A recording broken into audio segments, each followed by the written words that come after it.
আসসালামু আলাইকুম everyone, welcome back to another video.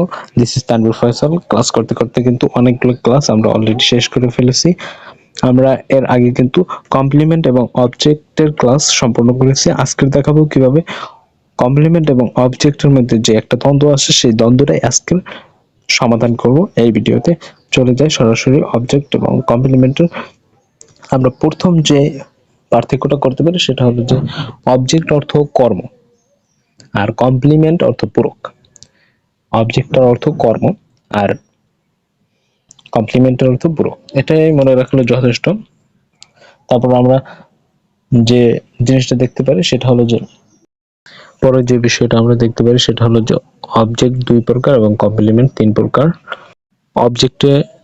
অবজেক্টের পরে সবসময় অবজেক্টের আগে একটা ট্রানজিটিভ ভার্ব থাকে এবং কমপ্লিমেন্টের আগে একটা লিঙ্কিং ভার্ব থাকে।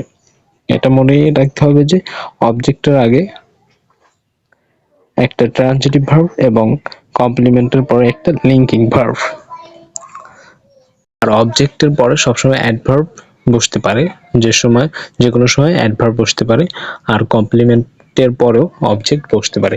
এটাই হলো অবজেক্ট এবং কমপ্লিমেন্টের মধ্যে সম্পূর্ণ পার্থক্য। আসসালামু আলাইকুম।